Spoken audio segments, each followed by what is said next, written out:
After months of intense conflict, parts of Donetsk resemble a ghost town. Under heavy bombing, shelling and shooting, many have died and many more have fled this once thriving hub of Ukrainian industry. Factory gates shut, shops closed. This despite a ceasefire brokered in Minsk on September the 5th. The pro-Russian militants of the self-proclaimed Donetsk People's Republic remain in control of the city, claiming to be the only legitimate authority. Coal mining and heavy industry were the economic lifeblood of the region, yet most of the mines have been either destroyed or damaged, and the miners are without work.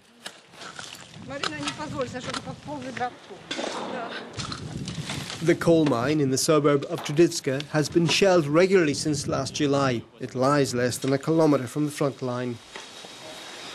Вот такие трубки, остатки ракеты «Град».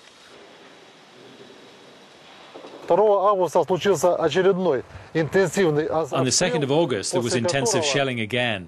After that, the shelling continued every day without stopping. That's why people were afraid to go down the mine. They were coming here to work up until the 15th of August, but I, as the chief, didn't dare to send them into the mine, because under the shelling, a bomb or a shell could hit and block the mine, and we would have no way of getting them out.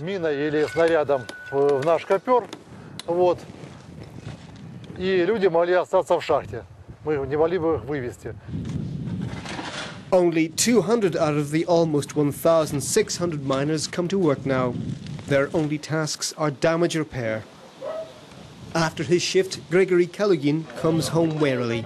Those who haven't already fled the area are in the streets. The DPR militiamen are warning that the shelling is about to restart. Some houses in this neighbourhood, close to the line of fire, have already been destroyed.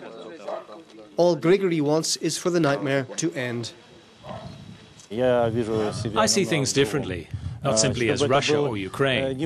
I see it as a separate country that can develop good relations with both Ukraine and Russia. Let it be a buffer zone, that kind of territory that Ukraine used to dream about.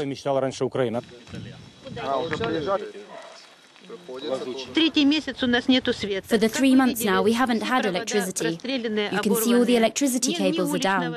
There's no lighting in the streets or in the houses. The water supply is sporadic, but normally it's off. You've seen it, you've filmed the gas pipe. We don't have gas either because shell fragments have damaged the gas pipes and the gas has been turned off.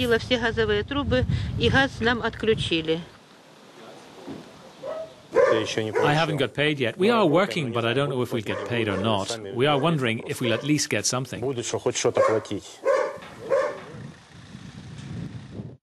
Donetsk and its mine are in the firing line in an area under the control of the pro-Russian DPR, whose militiamen have set up positions close to the residential district.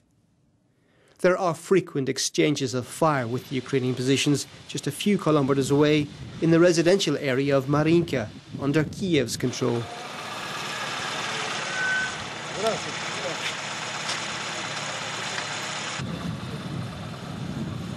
As we arrive in Marinka, after crossing the front line through Ukrainian and DPR checkpoints, the exchange of fire resumes.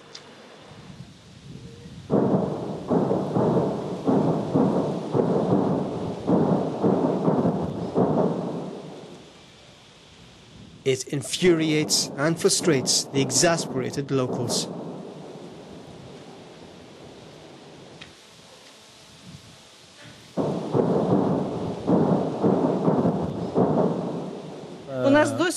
Our children just hang around. They can't go to school to study. One school is destroyed down there, if you go in this direction. Another school here has no windows, nothing. The children do not go to school. Nothing works here in Marinka. Thank God we have electricity, but we have no gas, no water. We've been surviving as simply as we can. It's good that we have a vehicle to get supplies, but generally nobody cares about us. Neither the DNR, as they are not here, nor Ukraine. They do not need us at all. They simply don't need us. What kind of Ukrainians are we? I know the Ukrainian language very well. I can speak Russian as well, you see. That's what I was taught by Joseph Stalin. And now the children are like this and use bad language already. The front line stretches along the main road all the way to Donetsk. On the way we come across a Ukrainian regular army post and checkpoint. The soldiers are nervous. They say they've just caught 2 separatist cars after a shooting, and the commander tells us that 2 of his men were killed by pro-Russian shelling the previous night. I will respond as an officer of the Ukrainian army, as a father, as a son, as a husband, as a commander of the guys I've been standing here with. Such a price paid to fix the political and financial problems of rich people is just unfair. It is not worth the high price we have been paying here.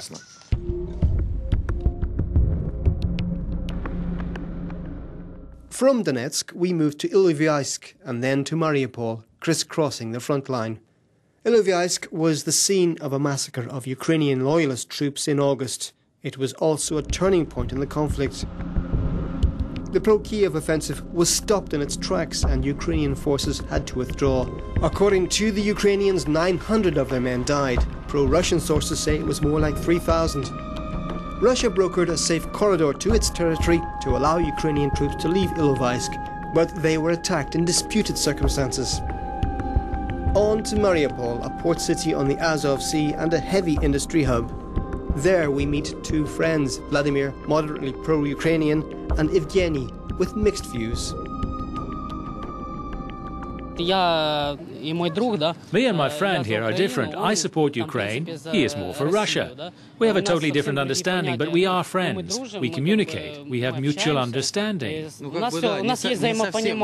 not really that. I'm not really for Russia. I'm against it, against the spilling of blood. We are for peace in Mariupol, Ukraine and the Donetsk region. I would like us to be part of Ukraine. I actually agree. I work at Meltvest. And I understand that if we have this Novorussia, there'll be bankruptcy. People will have no money. So I am also against it.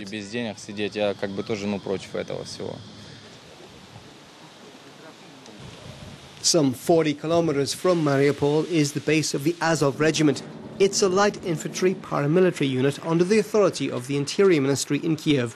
They identify themselves as staunch Ukrainian nationalists. Pro-Russians say they're neo-Nazis. They have little faith in politicians in Kyiv.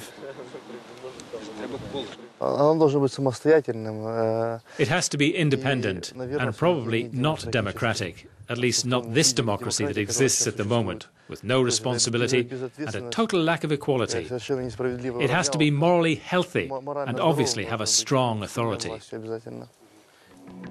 Most of those we met in the conflict zone feel nobody understands the unique problems of their region, not Kyiv, not Moscow.